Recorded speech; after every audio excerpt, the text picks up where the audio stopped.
오늘은 여러분들과 함께 상실의 빈자리를 채우시는 분이란 제목으로 귀한 은혜를 나누도록 하겠습니다. 우리 제목 한번 읽어볼까요? 시작. 네, 상실의 빈자리를 채우시는 분. 19세기에 영국의 어떤 무명의 등대지기가 30년 동안 이제 등대지기로서 외딴 섬에서 혼자 등대를 지키다가 은퇴를 했대요. 그러니까 그 등대 혼자 지내시는 분들, 그 무인도에서 다 식량 갖다 주고, 그렇죠? 혼자서 그곳에 머무르면 되게 힘들잖아요. 그렇게 지냈는데 자기 일기에 이렇게 남겼다 그래요. 자, 읽어드릴게요. 나는 처음 이곳에 왔을 때 모든 것을 잃었다고 생각했다. 도시의 불빛도 사람들의 웃음도 익숙한 모든 것이 사라졌다. 그런데 신기한 일이 일어났다. 소음이 사라지자 그동안 들리지 않던 소리가 들리기 시작했다. 파도 소리가 아니라 내 안에서 말씀하시는 분의 음성이었다. 네, 이렇게 적어놨어요. 그러니까 하나님 믿는 사람이었겠죠. 우리는 이분처럼, 그렇죠? 세상의 소음 속에 묻혀 살면서 때로는 우리의 신앙의 본질을 바라보지 못한 채 살아갈 때가 많다는 것을 느낍니다. 그렇지 않아요? 내가 주님 앞에서 변화되고 성화되는 과정이고 정말 주님의 자녀임을 알고 괜찮지만 차 끌고 나가다가 열받으면 빡! 야이씨! 막 이렇게 할 때가 있잖아요. 네. 금방 망각하고 세상의 소음 속에서 우리의 신분을 잊어버리고 살 때가 많다라는 거죠. 그러니까 우리의 인생도 그런 것 같아요. 나이가 들수록 또 손에서 하나씩 내려놓아야 할 것들이 참 많이 생긴다라는 거죠. 아직 젊은 사람들은 모릅니다, 그죠? 조금 아직 그래도 청춘이지만 그래도 생각해 보면은 일단 이제 여기 자녀들이 장성해서 결혼해서 떠나면은 허전하시다 그러더라고요. 가까이 살아도 허전하시다 그러고, 또 어때요? 직장 다니면서 은퇴하시는 분들은 자기 직함도 내려놔야 되고, 또 건강도 괜찮았는데, 그렇죠?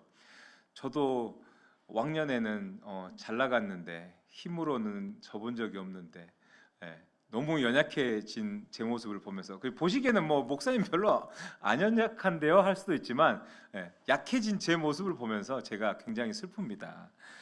그러니까 건강도 예전 같지 않고요.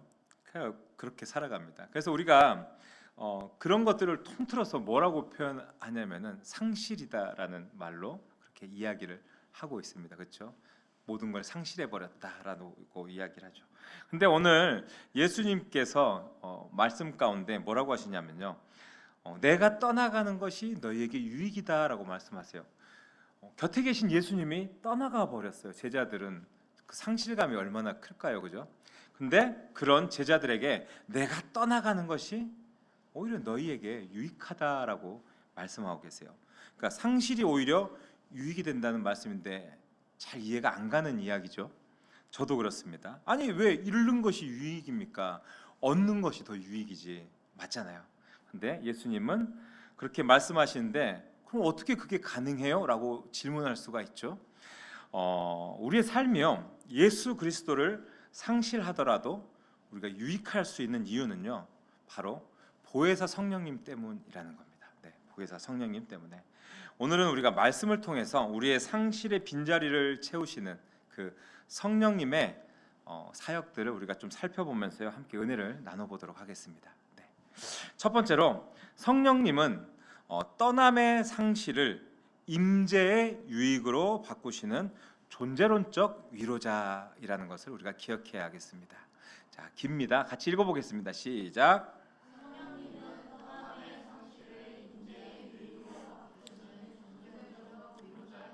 네, 존재론적 위로자이십니다.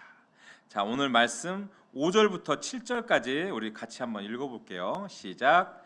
지금 내가 나를 보내신 이에게로 가는데 너희 중에서 나더러 어디로 가는지 묻는 자가 없고, 도리어 내가 너희에게 근심이 가득하였도다. 그러나 실상을 말하노니 내가 떠나가는 것이 유익이라. 내가 떠나가지 아니하면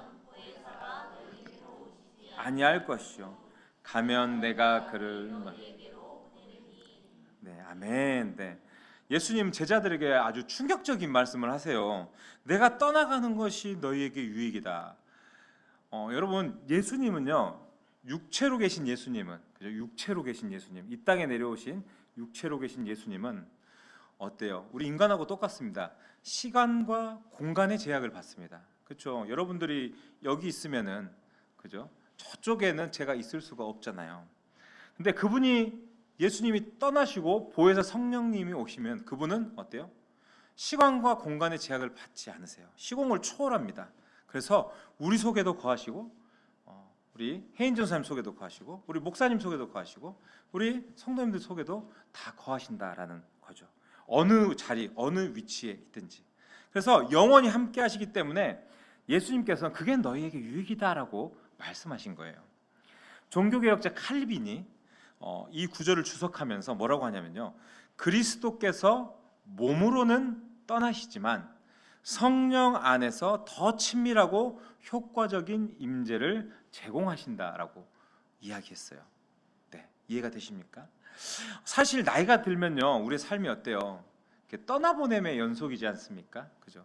저기는 저 세 삼남매도 곧 떠나죠, 학교 가면. 그죠? 우리 목사님도 아시다시피 따님이 서울에서 대학 다니니까 같이 끼고 있다가, 그죠, 떠나보냈고, 그죠, 결혼해서 떠나보냈고, 또 어때요? 아까도 얘기했지만 건강도 떠나가 버렸고, 그죠? 뭐 이런 떠남이 우리가 어때요? 상실로 여겨서 처음에 얘기했던 것처럼 우리가 근심하게 됩니다. 우리가 모든 것을 잃어가는구나. 근데 주님께서 뭐라고 말씀하셨습니까? 성령님이 오시면 그 상실은 오히려 우리에게 유익이 된다라고 말씀을 하셨어요. 그러니까 내 힘으로 붙들던 우리 눈에 보이는 것들이 사라질 때 비로소 내면에서 역사하시는 성령님의 그 세밀한 인도하심을 우리가 경험하게 된다라는 거죠. 그게 떠나가지 않으면 우리가 우리 힘으로 살아갑니다. 우리의 생각대로, 우리의 지혜대로, 우리 마음대로 살아가요. 근데 그게 떠나갔을 때 우리는 상실이라고 하지만 때로는 하나님께서 급격하게 그 상실을 우리에게 인도하심으로 어때요? 주님을 더욱 붙들 수 있도록 우리를 그렇게 인도하실 때가 있지 않습니까? 그런 겁니다. 이제는 우리가 소유의 기쁨으로 내 인생을 채우는 것이 아니라 내 안에 거하시는 우리 주님과의 그 관계의 기쁨으로 우리 인생의 중심추를 좀 옮겨야 하지 않겠습니까? 우리가 옛날에는 그래요. 멀리 떠난 우리 자녀들, 그럼 뭐 아들들 군대 가고, 저는 펜팔 친구도 있었는데 어땠어요? 메시지를 한번 보내기 위해서는 이렇게 편지를 썼잖아요. 그럼 저도 할머니한테 멀리 살아서 편지를 썼던 기억이 있는데 아마 젊은 세대는 모르죠. 근데 편지를 쓰면은 그거 우체통에 집어넣으면은 그게 상대방한테 가는데 한 3일은 걸렸던 것 같아요. 그죠? 일반 우편이, 빠른 우편이 생겼는데 그 전에 일반 우편 보내면 막 5일씩도 걸리고. 그럼 어때요? 그분이 받아서 다시 답장을 쓰고 그거 저한테 다시 보낸다. 최소 10일, 10보름은 걸렸던 것 같아요. 편지를 주고 받고 하는데, 회신을 오는데. 그렇죠? 그리고 어땠습니까? 그걸 읽을 수 있는 시간, 장소 다 제약적이었어요. 왜? 집에 가야지 우편물을 받아볼 수 있으니까요. 그죠? 우체부 아저씨가 와야지 그걸 확인할 수 있었으니까요. 근데 지금은 어때요? 우리가 카카오톡 하면은 바로 보낼 수가 있잖아요. 그렇잖아요. 아무 때나 어느 시간에서나 어디 있든지 메시지를 인터넷만 되면은 다 할 수가 있어요. 뭐 요즘 위성 전화도 있다 그래요. 사막에서도 바다에서도 할 수 있는 그런 시대가 됐습니다. 지구 반대편에 있는 뭐 사람들하고도 영상 통화로 이야기하지 않습니까? 제 동생 독일에 사는데 시간만 맞춰서 전화하면 얼굴 보면서 통화합니다. 그렇게 실은 이제는 시공간을 초월하는 시대가 돼버렸죠. 예수님께서 육체로 이 땅에 계실 때는 아마 이 손편지 같았다라고 생각을 해요. 손편지 같았다. 왜냐하면 갈릴리에 예수님이 계시면 예루살렘 사람들은 예수님을 만날 수가 없었어요. 그죠? 그러니까 한마디로 처음에 얘기했던 것처럼 시공간의 제약이 있었습니다. 근데 성령님이 오시자 어떻게 됐어요? 상황이 완전히 달라졌어요. 어떻게 변했냐? 대한민국에 계신 성도님도, 뭐 아프리카에 계신 성도님도, 미국에 계신 성도님도, 병원에 누워 있는 성도님도 동시에 주님의 임재를 경험할 수가 있게 되었다라는 거죠. 어쩌면 주님이 떠나신 것이 너무 안타깝고 상실로 보여질 수도 있지만 사실은 이게 완전히 업그레이드 버전이라고 저는 봅니다. 예. 여러분, 우리 삶에서 무언가 떠나가고 사라지는 것 같이 느껴졌을 때 하나님은 그 빈자리에 때로는 더 크고 더 깊은 것으로 채우시는 분임을 여러분들 기억하시기를 바랍니다. 여러분들 혹시 여러분의 삶에서 무언가 떠나가고 있다고 느끼신 적 있으십니까?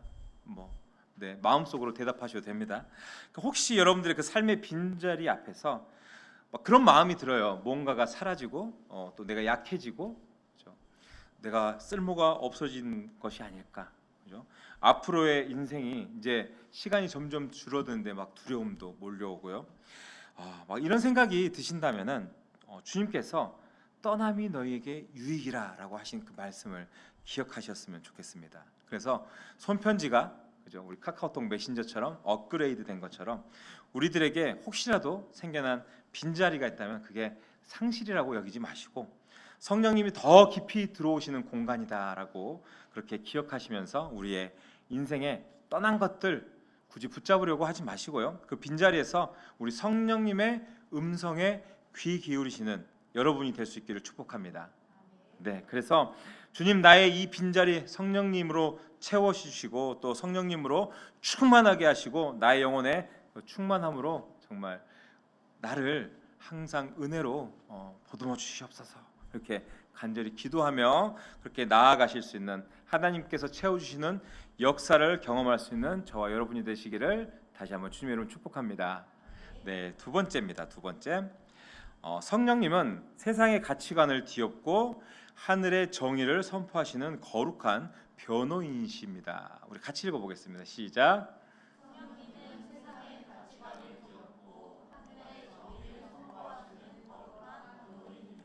네, 우리 말씀 읽어보겠습니다. 8절부터 11절까지 말씀입니다. 시작. 그가 와서 죄에 대하여, 의에 대하여, 심판에 대하여 책망하시니라. 죄에 대하여라 함은 그들이 나를 믿지 아니하며, 의에 대하여라 함은 내가 아버지께로 가니 너희가 다시 나를 보는 못하며, 심판에 대하여라 함은 심판을 받았습니다. 아멘. 네, 우리 8절 보면요, 그가 와서 죄에 대하여, 의에 대하여, 심판에 대하여 세상을 책망하신다 그랬어요. 네, 여러 부분들이죠.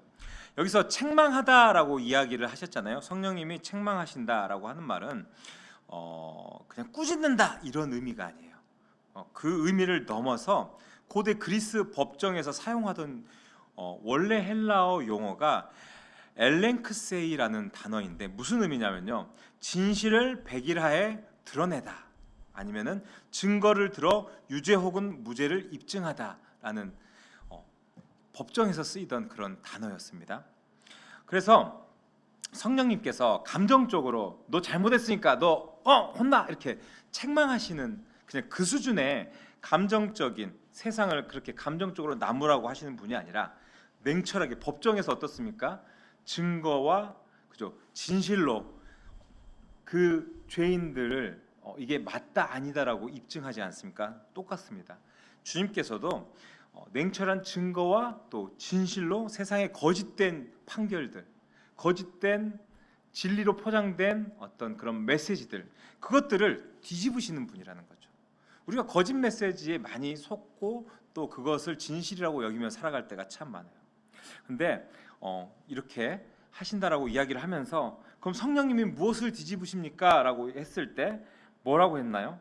죄에 대하여라고 말씀하셨죠. 그죠? 9절에서 죄에 대하여. 여러분, 세상이 말하는 죄가 무엇이 있어요? 절도, 그죠? 살인, 그죠? 사기, 이런 것도 있잖아요. 거짓말하는 거, 그죠? 이게 다 도덕적 잘못입니다. 그죠? 도덕적 잘못입니다. 근데 성령님이 폭로하시는 진짜 죄는요, 전혀 달라요. 이것도 도덕적인 죄가 맞지만 이걸 초월해서 진짜 죄는 전혀 다르다고 말씀하세요. 그럼 뭐가 죄입니까? 라고 했을 때 주님은 바로 예수님을 믿지 않는 것이 죄라고 이야기를 합니다. 그러면은 물어볼 수 있어요. 저기 예수님 안 믿는 사람들 다 죄인이? 죄 맞습니다. 죄 맞습니다. 죄가 맞습니다. 자기의 소신대로 살아가는 사람들 다 죄인이라는 겁니다. 창조주를 믿지 않고 살아가는 것 다 죄인이라는 것입니다. 창조주를 거부하는 것이고 자기 인생의 주인이 나다라고 생각하는 사람들, 이것은 생명을 거스르는 행위이고 이게 죄라는 겁니다. 여러분, 사람이 숨을 쉬지 않으면 어때요? 죽잖아요, 그죠? 죽습니다. 산소를 거부하는 것 자체가 어때요? 생명을 거스르는 일이잖아요. 근데 예수님은 어떻게 보면 우리 영혼의 산소라고 볼 수 있어요. 우리 영혼의 산소. 우리가 그분과 함께 하지 않으면은 죽는다는 것. 이게 어쩌면요 단순한 종교적 선택이 아니라 생명의 근원 대신 우리 주님을 거부하는 것. 이게 죽음으로 가는 바로 죄라는 것입니다.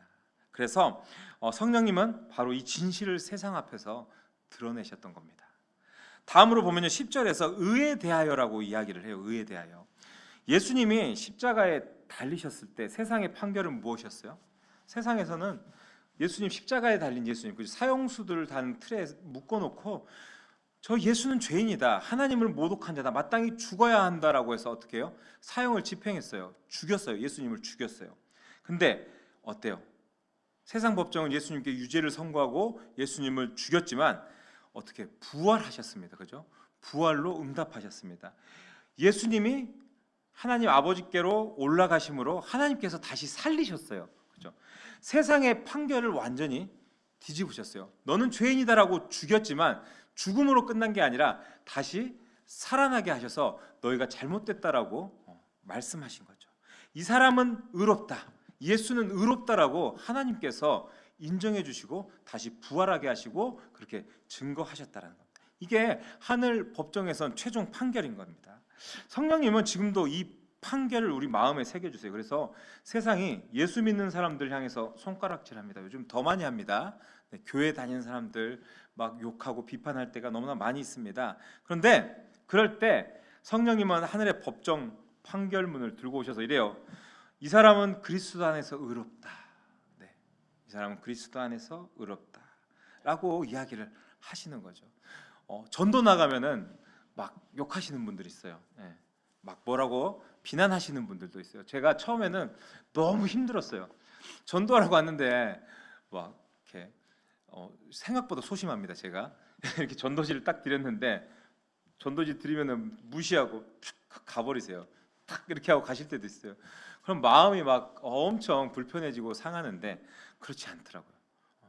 너가 옳은 일을 하는 거고 하나님께 주신 메시지는 옳은 일을 하는 거고 정말 그게 사람들에게 거절당하고 하는 것은 오히려 천국에서는 너의 상급이다라고 말씀하시더라고요.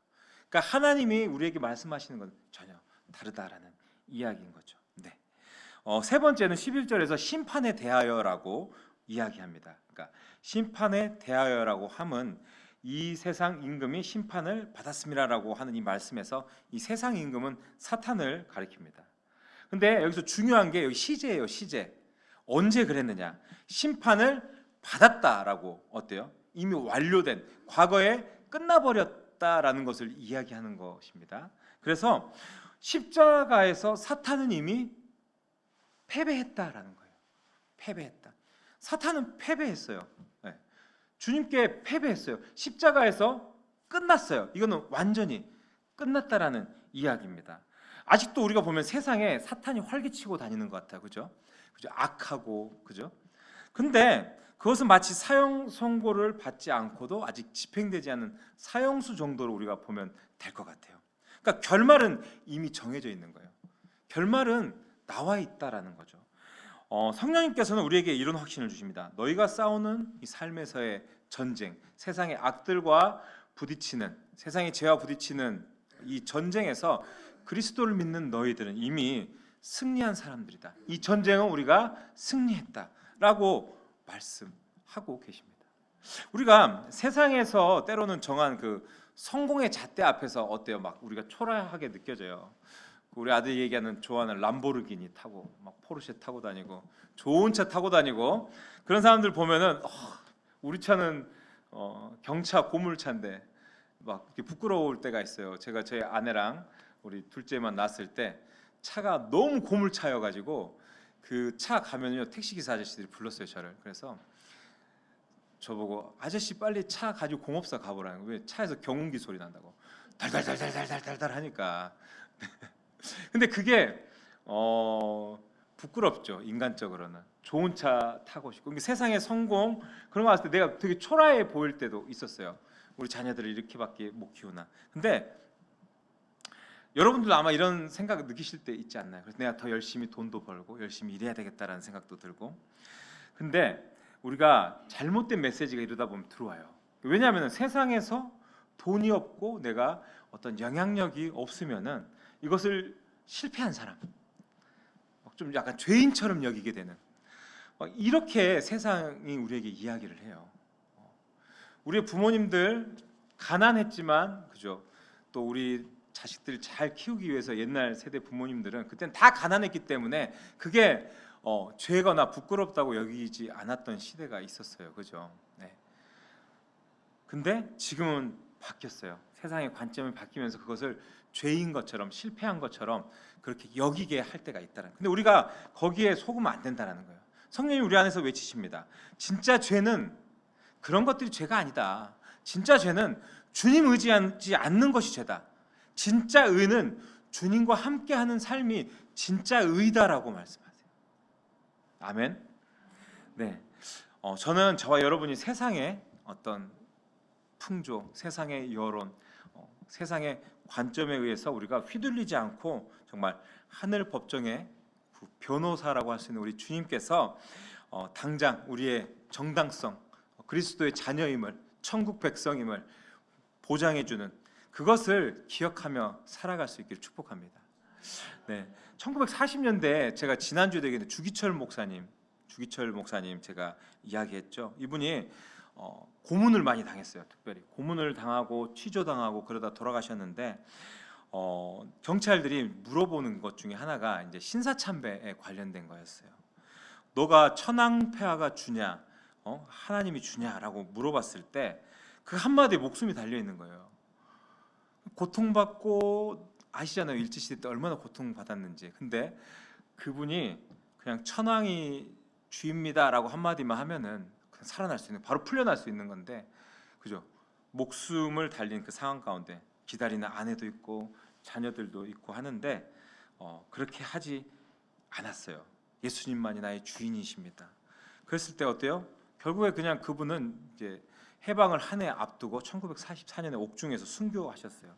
세상의 눈으로 보면 어때요? 그 당시에 똑똑했던 사람들 다 그죠? 일제로 돌아섰어요. 정말 똑똑하고, 왜냐하면 우리나라가 해방할 수 있는 가능성이 1%도 안 보였기 때문에 똑똑했던 사람들은 그냥 일본 편에 붙었던 거예요. 아마 우리도 그랬을 수도 있습니다. 똑똑하고 많이 배운 사람들일수록 다 일본 편에 섰다라는 거예요. 그렇게 봤을 때 이 주기철이라는 분은 어때요? 세상에 영향력도 있고 교회에서 정말 존경받는 분인데, 이분이 그냥 저렇게 죽어버렸던 저 모습이 정말 어리석어 보일 수도 있고, 세상의 눈으로 봤을 때는 아무것도 지키지 못하고 패배하고 말았던 사람으로 인식될 수도 있습니다. 그런데 오늘날 보면 우리가 어떻게 이분을 기억합니까? 저도 그분하고는 전혀 알 수 없지만 이 주기철 목사님이란 그 이름을 지금까지 후대가 기억하고 있지 않습니까?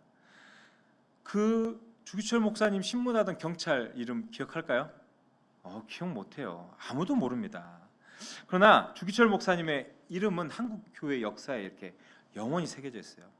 왜 그는 그렇게 할 수 있었겠습니까? 왜냐하면은 성령님이 그 취조실 안에서 그 10년 가운데 너 두려워하지 말아라. 세상의 판결이 최종 판결이 아니다. 하늘 법정에서 이미 판결은 내려져 있다. 너는 의롭다. 너는 이긴 싸움이다. 이 세상에서의 생명이 끝날지라도 영원한 저 하늘에서 나와 함께 있을 수 있다라고 말씀하셨던 거죠. 여러분, 우리가 서 있는 법정이 어디라고 생각하세요? 세상이 우리를 판단하고 세상이 우리를 정죄하고 세상이 우리를 막 손가락질할 때 우리 어디에 서 있다고 생각하세요? 예수님 이제 믿기 시작했는데 나 교회 다녀 이러면은 교회는 왜 다녀가지고 하는 그 이야기에 위축될 수도 있지만 우리 그렇게 하지 않아도 된다라는 거예요.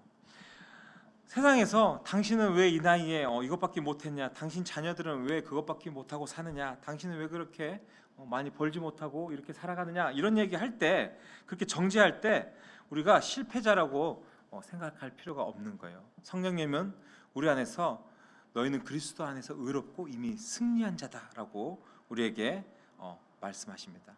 그렇기 때문에 여러분들도 이렇게 고백했으면 좋겠습니다. 세상의 그 판단과 잣대로 우리가 압박당하고, 그죠? 너무나 고통스럽고 때로는 흔들릴 때 나를 판단하시는 분은 이 세상이 아니다. 뭐라고요? 나를 판단하시는 분은 이 세상이 아니다. 나를 판단하시는 분은 오직 하나님 한 분뿐이다. 성령님 나의 변호인이시다라고 그렇게 여러분들 외치시면서 그리스도 예수 안에서 의롭고 자유롭고 또 이미 승리한 하나님의 자녀임을 기억하면서 그렇게 승리할 수 있기를 주님의 이름으로 축복합니다. 아멘. 세 번째입니다. 자, 세 번째 같이 읽어보겠습니다. 자, 시작.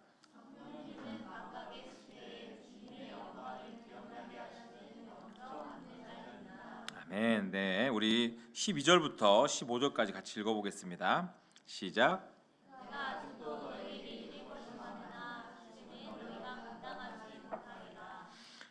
진리의 성령이 오시면 그가 너희를 모든 진리 가운데로 인도하시니 그가 스스로 말하지 않고 오직 들은 것을 장래일을 그가 내 영광을 나타내리니 내 것을 가지고 너희에게 알리시겠습니다. 무릇 아버지께 있는 것은 다 내 것이라. 그러므로 내가 말하기를 그가 내 것을 가지고 너희에게 알리시리라 하였노라. 아멘. 네. 예수님은 성령님을 진리의 영으로 소개하셨습니다. 그러면서 그분이 우리를 모든 진리 가운데로 인도하실 것이다라고 약속하세요. 근데 우리가 잘 알아야 되는 게 인도하시리라라고 인도하실 것이다라고 이야기한 이게 새로운 어떤 것을 우리에게 주어서 인도한다, 새로운 계시를 주어서 인도한다라는 의미가 아니라 주님이 이미 하신 그 말씀의 깊은 의미를 우리가 그 삶의 어떤 정황 가운데서 깨닫게 하고 생각나게 하는 사역을 인도함이라고 이야기한다는 거예요. 새로운 거 주시는 거 아니에요. 새로운 걸 뭘 이렇게 우리가 어떤 계시를 확 받고 이런 게 아니라 주신 그 말씀 안에서 그 말씀을 통해서 우리를 깨닫게 하신다라는 거죠. 그 주님의 인도하심이라고 표현합니다. 그래서 이것을 고급스러운 표현으로 뭐라고 하냐면요, 그리스도의 현존화 사역이라고 얘기해요. 김균진 교수님이 이렇게 표현했거든요. 그리스도의 현존화 사역이라고 표현합니다. 즉 성령을 통해서 과거의 복음이 오늘의 능력이 된다라는 이야기입니다. 네, 그리스도의 현존화 사역. 어디 가서 아는 체하기 딱 좋은 말입니다. 네, 우리가 나이가 들수록 기억력이 감퇴하고 아까 이야기했던 미래에 대한 불안이 커져요. 근데 성령님은 우리 영혼에 보면은 기억 저장소, 아카이브라고 하죠. 그렇게 볼 수가 있어요. 그래서 주님 우리가 감당할 수 없는 시련을 만날 때 어때요? 거기서 좌절하고 무너지게 하는 게 아니라 성령님은 주님의 약속을 우리에게 기억나게 하세요. 그런 경험들 있지 않으세요? 정말 좌절하는데 말씀으로 팍 우리를 깨닫게 하시고 다시 힘이 나게 하시는 거예요. 벌써 약속하셨던 말씀인 거죠. 그리고 장래 일에 대해서, 그러니까 하나님의 구원 역사의 그 완성을 우리가 바라보게 하잖아요. 지금 당장 봤을 때 현실이 암울하고 어려운데 저 천국의 소망을 바라보게 하시면서 우리에게 또 힘을 나게 하시고 우리를 붙들어 주시는 걸 볼 수가 있습니다. 그래서 우리가 그렇기 때문에 내 힘으로 때로는 우리의 인생의 노를 저어가려고 하지 않아도 된다라는 거죠. 그러니까 신앙은 어떨 때 보면요, 내 의지가 아니라요, 성령의 그 견인에 제 몸을 맡기는 지혜가 필요합니다. 내가 힘써서, 내가 노력해서, 내가 믿음이 좋아진다? 천만에. 그것보다 더 큰 것은요, 하나님의 은혜, 성령님의 견인이 있어야지 우리가 그 깊은 은혜 가운데 더 머무를 수 있고, 정말 우리의 능력이 아니라 우리의 힘이 아니라 하나님의 역사하심으로 우리가 더욱더 주님 안에서 깊은 믿음을 가질 수가 있다라는 거죠.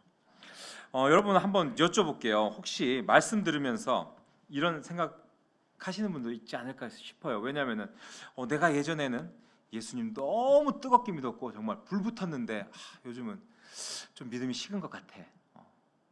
이런 생각하는 분 있어요. 나 왜 이렇게 메말랐지? 나 너무 틴가? 옛날에는 찬송만 불러도 눈물이 막 나왔는데 요즘은 제가 메말랐나?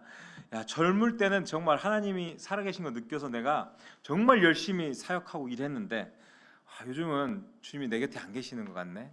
뭐 이런 생각도 하고요. 기도도 잘 안 되고 말씀도 예전만큼 감동이 없고 내 신앙이 꺼져버렸나? 사라졌나? 이렇게 생각하시는 분들도 있습니다. 가끔씩. 근데 우리가 나이가 들면은 기억력만 떨어지는 게 아니라 그런 얘기를 하고 싶어요. 영적인 감각도 무뎌지고 또 한때 선명했던 하나님의 은혜도 우리가 흐릿하게 잊어버리고 삽니다. 근데 오늘 주님께서 14절에서 이렇게 말씀하세요. 진리의 성령이 오시면 내 것을 가지고 너희에게 알리시리라. 그러니까 성령님은 우리가 잊어버린 줄 알았던 그 은혜, 그 약속, 그 감격을 정말 우리가 잊어버리고 살더라도 어느 날 갑자기 딱 나타나셔서 정말 정확한 때에 그것을 꺼내서 우리 앞에 펼쳐 보이시는 분이라는 거예요. 그렇잖아요. 그렇습니다. 우리의 기억력이 흐려져도요, 하나님의 그 성령님의 기억 저장소는요 단 하나도 지워지지 않아요. 그러니까 이렇게 하셨으면 합니다. 내가 억지로 그 은혜, 그 감격을 되살리려고 애쓰지 마시고 내 의지로 막 뜨거워지려고 발버둥 치지 마시고 안 됩니다. 그냥 이런 것 같아요. 우리가 배에서 보트 타다가 노 잊어버렸는데 그걸 막 가려고 손으로 막 젓는 것 같아요. 근데 물살이 있으면 그 뭐 앞으로 가십니까? 헛된 노력이다라는 거죠. 대신 이렇게 기도하면 좋을 것 같아요. 성령님, 제가 잊고 있던 주님의 약속을 오늘 다시 생각나게 해주시옵소서. 제가 감당하지 못할 것 같은 이 상황 속에서 주님이 이미 하신 그 말씀을 제 삶 위에서 다시 살아있게 해주십시오. 이것이 바로 성령의 그 견인에 내 몸을 맡기는 신앙이라는 거죠. 네. 그러잖아요. 치매가 깊어져서 아무것도 생각 못하는 어떤 어머님이 찬송가 앞에서는 그 찬송을 다 따라 부르시고 기억하신다라고 하더라고요. 그런 뭐 이야기들을 제가 들은 적이 있어요. 그러니까 모든 것이 흐려져도 성령님 안에 새겨진 것은요 지워지지가 않습니다. 네. 절대 안 지워집니다. 지워지지 않습니다. 그러니까 우리의 신앙도 마찬가지라는 거죠. 지금은 메마르고 또 흐리고 또 부족하다라고 느껴질 수 있지만 성령님 여러분 안에서 정말 그렇게 새겨진 복음의 씨앗이 결코 잊혀지지 않는다라는 겁니다. 그 제가 자녀들 때문에 고민하시는 분들 이야기하면요, 그 마음밭에 심어놓은 그 작은 씨앗들이 언제 그게 움트고 피어날지, 그거는 주님의 때에 그게 피어난다라고 얘기해요. 우리 자녀들 주님 앞에 돌아오지 못했는데 이런 고민하시는 분들이 있어요. 근데 어렸을 때부터 그 자녀들 데리고 신앙 교육을 하고 믿음을 심고 그 자녀들을 품고 기도했던 그 씨앗들은 없어지지 않는다라는 것을 말씀드리고 싶습니다. 네, 이번 한 주간에 내 힘으로 무언가 여러분들 하려고 하신 것들이 있다면은 잠시 좀 손을 내려놓고 조용히 성령님께 한번 기도해 보십시오. 주님, 오늘 제게 무엇을 생각나게 하시겠습니까? 성령님, 내 삶에 무엇을 역사하시면서 제가 어떻게 하기를 원하십니까? 제가 기억하지 못한 것들이 있다면 기억나게 하시고 나의 삶을 주님 이끌어 주시옵소서 기도하셨으면 좋겠습니다. 이 시간 간절히 바라는 것은요, 내 지혜와 경험을 의지하기보다는 진리의 성령님께 여러분의 인생의 핸들을 맡길 수 있기를 축복합니다. 그래서 여러분을 대신해서 말씀해 주시고 또 여러분을 대신해서 승리해 주시는 그 주님을 의지하면서 이 세상 이기면서 성령의 능력으로 정말 여러분들 다시 일어서서 승리하며 나아갈 수 있기를 다시 한번 주님의 이름으로 축복합니다. 우리 찬양하도록 하겠습니다.